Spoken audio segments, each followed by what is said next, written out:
ପଞ୍ଚକର ପ୍ରଥମ ଦିବସବାଣୀ। ଓଁ ଗଣନାଥାୟ ନମଃ। ଓଁ ନମଃ ଗଣେଶାୟ ନମଃ। ପ୍ରଥମ ଅଧ୍ୟାୟ। ବନ୍ଦୁଛି ଦେବ ଗଜାନନ ଭ୍ରାତା ଅଟନ୍ତି ଷଡ଼ାନନ। ଯେ ବିଘ୍ନ ବିନାଶ କରନ୍ତି ଯେ ପୁତ୍ର ଉମାଙ୍କ ଅଟନ୍ତି। ସଂସାରେ ଅଭୟ ଠାକୁର ସେ ହରି ପ୍ରଭୁ ଦାମୋଦର। ବ୍ରହ୍ମ ତ ଅଟନ୍ତି ଈଶ୍ୱର ତାହାଙ୍କୁ କୋଟି ନମସ୍କାର। ତୁମ୍ଭ ଚରଣେ ମୁଁ ବନ୍ଦଇ ତବିନୁ ଗତି ମୋର କାହିଁ। ନମୁଛି ପଦ୍ମପାଦେ ତୋର ଭାବଗ୍ରାହୀ ମତେ ଉଦ୍ଧାର। ବନ୍ଧୁ ଆତ୍ମୀୟ ପତ୍ନୀ ପୁତ୍ର ତୋର ମାୟା ଯେ ମୋ ଅତ୍ୟନ୍ତ। ଘୁରୁଣ ଥାନ୍ତି ଅନ୍ଧ ହୋଇ ଯେ ମାୟା ସଂସାରେ ପଡ଼ଇ।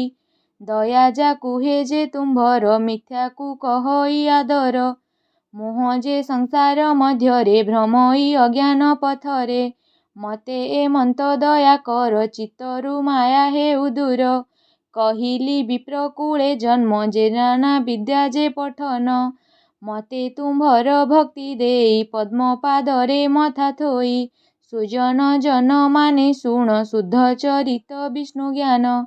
ଧର୍ମ ଯେ ତୀର୍ଥ ଏ କାର୍ତ୍ତିକ ମାସ ଯେ ଅଟଇ ପବିତ୍ର। ଯେ ବ୍ରତ ଏ ମାସେ କରିବ ସେ ଶାନ୍ତ ବିଷ୍ଣୁପୁରେ ଯିବ। ସୈନିକ ଋଷି ଆଦି ଜାଣ ସୂତଙ୍କୁ ପଚାରି କାରଣ। ସୈନକୋବାଚ ଶୃଣଃ ପଣ୍ଡିତଙ୍କ ସୂତ ତୁମ୍ଭଠୁ ଶୁଣିବୁ ବୃତ୍ତାନ୍ତ। ବିଧି ଯେ କାର୍ତ୍ତିକ ମାସର କହିବା ବାଣୀ ମାୟାଧର। ସତ୍ୟଭାମାକୁ ଧରି ସଙ୍ଗେ କହିଲେ କଥା ନାନା ରଙ୍ଗେ। ଚନ୍ଦ୍ରମତରେ ମାସ ଏକା ହବିଷ କରିବେ ପ୍ରତ୍ୟେକା। ଆଦିତ୍ୟ ଆସିବାର ବେଳେ କରିଣ ସ୍ନାନ ନଦୀ ଜଳେ। କର୍ମାଦି ସାନ୍ଧ୍ୟ ଯେ ତର୍ପଣ ତହିଁ ସାରିବେ ନିଜ କର୍ମ। ବିଷ୍ଣୁଙ୍କ ପୁରେ ଶିବ ଘରେ ସ୍ନେହରେ ଗମିବେ ସେଠାରେ। ଅଶ୍ୱତ୍ଥ ତଥ ଅବା ବଟ ମୂଳେ ତୁଳସୀ ବେଲ ମୂଳଠାରେ। ବ୍ରତୀ ଯେ ମନ ଏକ କରି ସ୍ଥାପନା ବାଲୁକା ତୁ କରି। ପଞ୍ଚବିଂଶତି ବାଲି ପିଣ୍ଡେ ଯେ ରୁଣ୍ଡେ ଏକତ୍ର କରିବେ। ପାଞ୍ଚ ପାଞ୍ଚ ଅଧ ଊର୍ଦ୍ଧ୍ୱରେ ସୁସଞ୍ଚ ପଞ୍ଚମ ସ୍ଥାନରେ। ବାଲୁକା ନିକଟେ ସକଳ ଗୁବାଳ ହରି ତିନି ଫଳ। ପ୍ରତିମା ବିଷ୍ଣୁ ଶାଳ ଗ୍ରାମ ସ୍ଥାପନ ବାଲୁକାର କର୍ମ। ବାଲୁକା ନିକଟେ ସ୍ଥାପିବ ଅଥବା ପୂର୍ଣ୍ଣ ଘଟ ନେବ। ଅନନ୍ତ ଗଣେଶ ଭାସ୍କର ଗ୍ରହ ଯେ ଉମା ମହେଶ୍ୱର।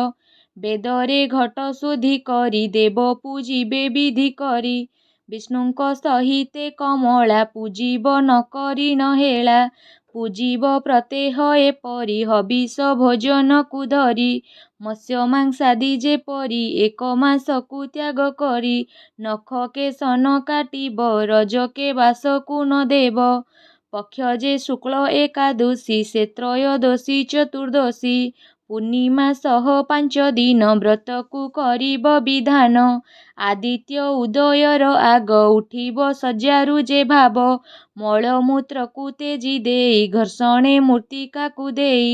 ଆମ୍ବ ଆପା ମାର୍ଗ ପତ୍ରକୁ ପର୍ବତେ ଦର୍ଶନ ତାହାକୁ। ବିଶୁଦ୍ଧ ଜଳରେ ସ୍ନାହାନ କରିବ ସନ୍ଧ୍ୟାରେ ତର୍ପଣ। ବିଧିରେ ବାଲୁକା ଯେ କରି ପୂଜିବ ପବିତ୍ରରେ ଧରି। ବିଷ୍ଣୁଙ୍କ ପ୍ରତିମା ଆଣିବ ନହେଲେ ଶାଳଗ୍ରାମ ନେବ। ପୂରଣ କରି ଘଟେ ବାରି ତହିଁ ପୂଜିବ ଚକ୍ରଧାରି।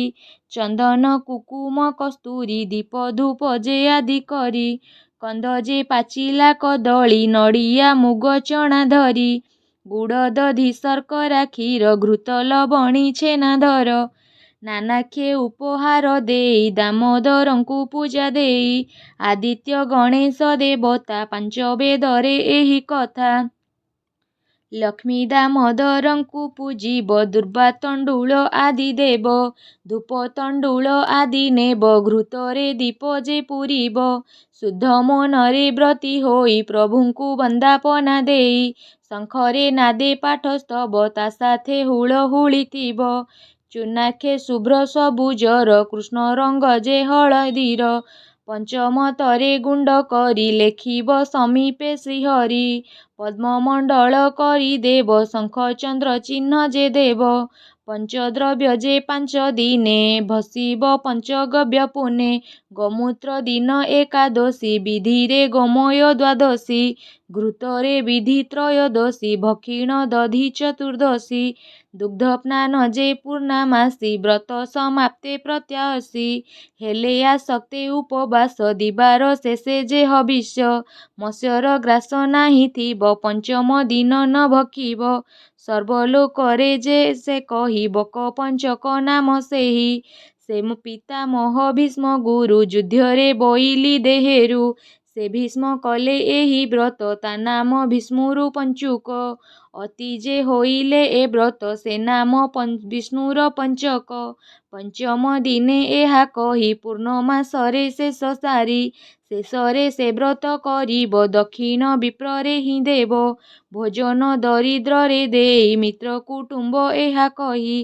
5 ଦିନରେ ଯାହା କଥା ଶୁଣିବ କର୍ଣ୍ଣରେ ସର୍ବଥା କଥାଏ ପ୍ରଥମ ଦିନର କହିଲା ଗୋସ୍ୱାମୀ ବିପିନ ସୁତୋବାଚ କହିବା ପୂର୍ବର ବୃତ୍ତାନ୍ତ ତୋଷ ଯେ ହୋଇବ ଉଚିତ ମଲ୍ହାର ଦେଶର ପୂର୍ବରେ ରତ୍ନାକର ଯେ ତା ନାମରେ ଥିଲା ସେ ବଡ଼ ସୌଦାଗର 7ଟି ପୁତ୍ର ହେଲା ତାର ଦର୍ଶନେ ସୁନ୍ଦର ଦିଶନ୍ତି ଦେବତା ଠାରୁ ସେ ବଳନ୍ତି ଦୁହିଁ ଯେ ବୁଢ଼ା ବୁଢ଼ୀ ଥିଲେ ବିଭା ସେ 7 କରାଇଲେ 7 ଯେ ବହୁ ଥିଲା ତାର ଦେଖିଲା ଲାଗି ସେ ସୁନ୍ଦର ଗୁଣ ଯେ ତାହାର ବି ମନ୍ଦ ଲୁଚାଇ ଭକ୍ଷଣ କରିବ ଯାମାନେ ଯେ ଏହାକୁ ଦେଖି କହିଲେ ଶାଶୁଙ୍କୁ ଏକାଠି କହନ୍ତି ଆଗେ ମାତ ଶୁଣ ହାଣ୍ଡିରେ କରେ ସେ ଭୋଜନ ସେନାମା ଋଷ ବଡ଼ ସ୍ନାନ ଅଇଁଠା ଦିଓଇ ଭୋଜନ ବୋହୂଙ୍କ ଠାରୁ ଶାଶୁ ଶୁଣି ସାନ ବୋହୂକୁ ଡାକି ଆଣି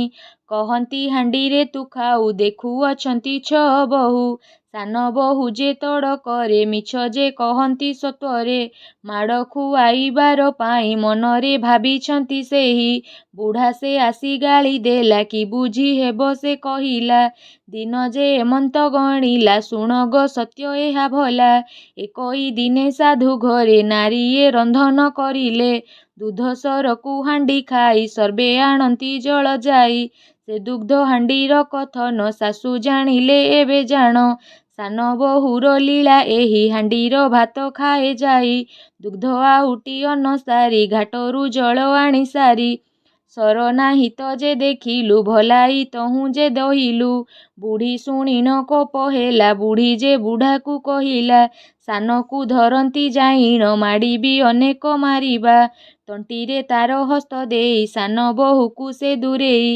ନିଜର ଆଡ଼େ ଯାଇ ନାରୀ କାନ୍ଦଇ ବିକଳରେ ଭାରି ସେ ନାରୀ ଅନେକ କାନ୍ଦିଣ ବାଡ଼ିର ପଛକୁ ଯାଇଣ କ୍ଷୁଧାରେ ହୋଇନ ବ୍ୟଥିତ ଓଳି ପାଖରେ ଉପଗତ ଅନେକ ଖୋଜିଲେ ଗୃହରେ ନଥିଲା ଗୃହର ମଧ୍ୟରେ ଅଚେତ କ୍ଷୁଧାରେ ହୋଇଲା ରାତ୍ରକୁ ଜ୍ଞାନତା ହଜିଲା ଶୁଣ ଗୋ ନାରୀ ଶିରୋମଣି ଅପୂର୍ବ କାହାଣୀ ଯେ ପୁଣି ବିଷ୍ଣୁପୁରତେ ଅଙ୍ଗ ଦେଶେ ନୃପ ଯେ ଶ୍ରୀବତ୍ସ ସେ ବେଶେ ତା ନାରୀ ଅଟଇ ସୁଶୀଳା ରୂପରେ ପରୀକୁ ବଳିଲା ତୁହି ଯେ ରାଣୀ ତହିଁ ଥିଲେ ସୁଖରେ କାଳ ଭୋଗ କଲେ ଏକାଦଶୀ ଯେ 12 ରାଣୀ ଯେ କରେ ଉପବାସ ବ୍ରତ ଯେ ପଞ୍ଚକ କାର୍ତ୍ତିକ କହନ୍ତି ପାଳନ ପ୍ରତି ସେ ପୁଣି ପୁଣ୍ୟପତି ବ୍ରତା ନ୍ୟାୟରେ ପାଳନ୍ତି ଯେ ଏକା ରାଣୀଙ୍କ ପୁଣ୍ୟ ଫଳ ନେଇ ତେ ଜଣେ ନୃପ ନ ବଢ଼ଇ ଧର୍ମରେ ମତି ତହୁଁ ଦେଲା କାଳ ଯେ କେତେ ଭୋଗ କଲା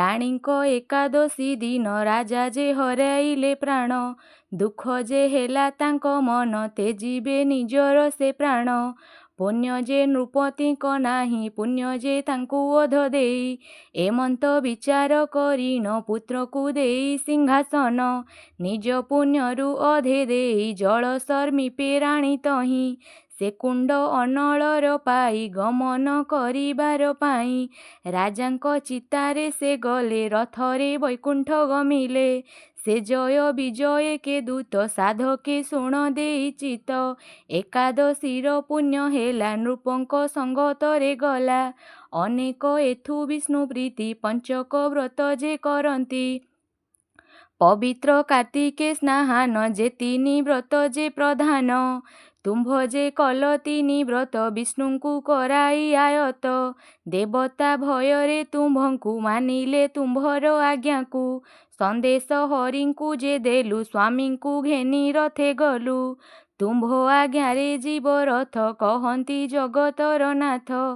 ରାଣୀ ଶୁଣିଲେ ଦୂତ ବାଣୀ ଆନନ୍ଦେ ହେଲେ ପୁଣ ପୁଣି, ରଥ ବସାଇଲେ ଯେ ସ୍ୱାମୀ କୋଟି ସୂର୍ଯ୍ୟର ତେଜ ପୁଣି, ଶୂନ୍ୟ ମାର୍ଗରେ ରଥ ଚଳେ ମହ୍ଲାର ଦେଶୁ ବାହାରିଲେ, ରଥ ଯେ ତଳକୁ ଖସିଲା ସେ ଦୂତେ ସମୀପେ ଦେଖିଲା, ଊର୍ଦ୍ଧ୍ୱରେ ସେ ରଥ ନ ଯାଇ ପୁଣି ଯେ ଭୂମିକୁ ଆସଇ, କରିବା ଉପାୟ ବାହାର ଦୂତର କରଇ ବିଚାର, ବୋଲନ୍ତି ଆଗ ମାତା ମାନେ ସେ ଦେବରାୟଙ୍କ ବଚନେ, ତୁମ୍ଭର ନାବ ତୁମ୍ଭ ନେଇ ସଙ୍ଗରେ ସରୋବରେ ଯାଇ, ଦୂତର ବାକ୍ୟ ଏହା ଜାଣି ମନ ମଧ୍ୟରେ ସେ ତରୁଣୀ, ଉପାୟ କି କରିବା ଏବେ ସ୍ୱର୍ଗପୁରକୁ ରଥ ଯିବେ, ରାଣୀ ସେ ଏମନ୍ତ ଭାବରେ ଶୂନ୍ୟବାଣୀରେ ଯେ କହିଲେ, ଏକାଦଶୀକୁ ପାଳିଥିଲେ ହସ୍ତରେ ରଥକୁ ଛୁଇଁଲେ, ଏବତ ରଥ ଚଳି ଯିବ ବୈକୁଣ୍ଠେ ନିଶ୍ଚେ ପ୍ରାପ୍ତ ହେବ,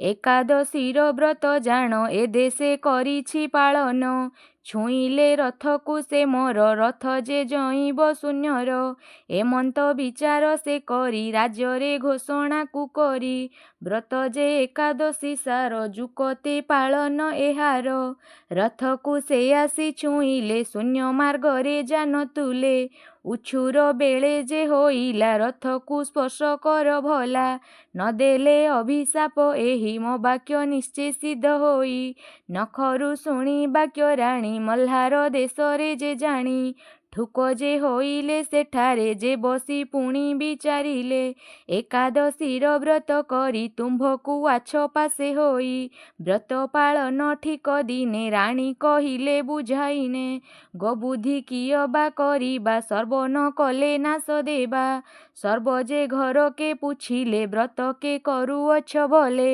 ପ୍ରଚାର ଦେଶେ ହୋଇ ନାହିଁ ଏ ବ୍ରତ କେମନ୍ତ ହୁଅଇ, ସାଧୁ କହନ୍ତି ରତ୍ନାକର ମୋ କଥା ଶୁଣ ସର୍ବେ ସ୍ଥିର, ଏ ବନ୍ଧୁ ଆମ୍ଭର ସେ ସାନ କାଲି ଉପାସ ଜାଣ ତାର, କଳି କରି ଥିଲେ କାଲି ଉପାସେ ରହିଲା ଯେପରି, ଭାଇମାନେ ହଁ ସର୍ବ ଶୁଣ ହୋଇବି ନ ଜାଣି କି କାଣ, ସାଧୁକ ମୁଖୁ ଶୁଣି ବାଣୀ ଆନନ୍ଦେ ହେଲେ ସର୍ବ ଜାଣି, ସେ ସାଧୁ ଘେନି ସର୍ବଜନେ ସାନ ବଧୂର ପୁର ପୁଣେ, ସାଧୁ ବୋଲନ୍ତି ବହୁ ମୋର ଉପାସ ବ୍ରତ କାଲି ତାର, ଏବେ ଗୋ ଦେଶ ବାହୁଡ଼ିଲା ଉପାସେ ରହୁଅଛି ପୁଣି, ଏ ଦେଶ କାହୁଁକା ରହିବ ସତ୍ୟ କଥାକୁ ପ୍ରକାଶିବ, ବୋଲନ୍ତି ବହୁ ସାନ ଶୁଣି ସମସ୍ତେ କଲେ କଳି ଜାଣି, ଆନନ୍ଦେ ମତେ ସେ ମାରିଲେ ବେକକୁ କରି ପ୍ରହାରିଲେ, କାନ୍ଦି କାନ୍ଦିଣ ନିରାଶରେ ଶୋଇଲେ ବାଡ଼ିର ପାଖରେ, ସବୁ ଦୋଷ ଯେ ମୋର ହେଲା ମାଡ଼ ଯେ ମତେ ଖୁଆଇଲା, ନିଦ୍ରା ହୋଇଲା ମୋର ସେଠି ସକାଳ ହୋଇଲାରୁ ଉଠି, ଦେଖିଲି ନ ଖୋଜନ୍ତି କେହି ତେଣୁ ମୁଁ ଉପାସରେ ଥାଇ, ବଞ୍ଚିବା କାଳେ ବୃଥା ମୋର ସତ୍ୟକୁ ନାହିଁ ଅନାଦର, ଏକଥା ଶୁଣିଲେ ଦେଶରେ ସାଧୁଙ୍କୁ ନିନ୍ଦିଲେ ସେଠାରେ, ତେଣୁ ହୋଇଲେ ସାଧୁବାଦ ଏଥକୁ ଦୁଃଖ ଦେଲା ଦ୍ୱନ୍ଦ୍ୱ, ତୁମ୍ଭେ ବୋଲାଓ ଶ୍ରେଷ୍ଠ ପୁଣି ଏମନ୍ତ ଅନ୍ୟାୟକୁ ଜାଣି, ଥିଲା ତ ଲକ୍ଷ୍ମୀ କୃପା ଘରେ ମିଳିଲା ତୁମ୍ଭର ଭାଗ୍ୟରେ, ମୋହର କଥା ତୁମ୍ଭେ ଶୁଣି ଦେଶକୁ ଧନ୍ୟ କର ଜାଣି, ସତୀ ଯେ ସାପ ଦେବ ଜାଣ ନାଶ ହୋଇବୁ ସର୍ବପୂର୍ଣ୍ଣ, ସାଧୁ କହିଲେ ସର୍ବ ଏବେ ଦୋଷ କରିଲ କ୍ଷମ ଏବେ, ମାତଲ ଆଜି ମୋ ପାଖରେ ନେବା କ୍ଷମତା ଅଛି କାରେ, କହନ୍ତି ବହୁକୁ ଏପରି ଆଭରଣ ମାନ ସଜାଡ଼ି, ଦେଇନ ରତ୍ନ ବିବିଧରେ ଦିବ୍ୟ ବସ୍ତ୍ରକୁ ପିନ୍ଧାଇଲେ, ପାଟଦଳାରେ ବିଜେ କରି ରଥର ପାଖେ ନେଇ କରି, ଏମନ୍ତ ଏକାଦଶୀ ହେଲା ତୁମ୍ଭର କତିକୁ ଆସିଲା, ସେ ବ୍ରତୀ ରାଣୀ ଯେ କହଇ ମୋର ରଥକୁ ବେଗେ ଛୁଇଁ, ଶୂନ୍ୟକୁ ଏବେ ରଥ ଯିବ ଏହାକୁ ବ୍ରତୀ ଯେ ଜାଣିବ, ଯଦି ମୋ ରଥ ନ ଚାରିଲା ଭୀଷ୍ମ ଯେ କରିଦେବି ଭଲା, ଚଳି ନ ଗଲେ ବହୁ ଏବେ ପ୍ରଦକ୍ଷିଣ ଯେ ରଥ ଆଗେ, ନମସ୍କାର କରିଲା ସେ ଆଗ ରଥର ଯୁଧରିର ବେଗ। ରଥକୁ ଧରିବାକୁ ଯାଇ ଭୂମିରେ ଶୂନ୍ୟକୁ ଉଠଇ ସେ ରାଣୀ ଆନନ୍ଦ ହୋଇଲା ସାଧବ ବୋହୂକୁ ଦେଖିଲା। କଲେ ଯେ କେତେ ଆଲିଙ୍ଗନ ସାଧୁ ବୋହୂକୁ ଦେଲେ ମାନ୍ୟ। ବୋହୂ ଗୋ ଏକାଦଶୀ କଲେ ଦେଶକୁ ପାପୁ ତ୍ରାହି କଲେ। ଉଦ୍ଧାର କଲ ମତେ ମତେ ବୈକୁଣ୍ଠ ଯିବ ଏବେ ରଥେ। ନାଶ ମାତକ ରଖିଗଲ ଦେଶକୁ ଉଦ୍ଧାର କରିଲ। ସାପେ ମୋ ଯୋଗୁ ସବୁ ଶାନ୍ତି ରଖିବା ଲାଗି ଏକ ଥାନ୍ତି। ରାଣୀ ଏମନ୍ତ କହି ସାରି କୃଷ୍ଣର ପଥେ ଗଲେ ଚଳି। ସେ ହରି ଦ୍ରୁତ ମାନେ ଜାଣ ପହଞ୍ଚି ବୈକୁଣ୍ଠ ଭୁବନ। ସର୍ବ ଯେ ଜନକା ବାହେଲେ ଆନନ୍ଦେ ମୋହରେ ଭାସିଲେ। ତହୁଁ ବୋହୂକୁ ପ୍ରଶଂସିଲେ ବ୍ରତକୁ ସର୍ବେ ଆଦରିଲେ। ଏକାଦଶୀ ହରିର ବ୍ରତ ସେ ଦେଶେ ନଥିଲା କେବତ। ବ୍ରତର ମଧ୍ୟେ ସାର ଏହି ପ୍ରଚାର ଦେଶେ ସାରା ଯାଇ। ଏକାଦଶୀ ଯେ ବ୍ରତ କର ସର୍ବେ ପାଳିବେ ଆଗ ଭର। ସଂସ୍କୃତ ଭାଷାରୁ ଆଇଲା ଶ୍ରୀନାଥ ସୁତ ଗୀତ କଲା। ଜନଙ୍କ ହିତରେ କହିଲା ବୈଷ୍ଣବ କବି ଯେ ଭାସିଲା।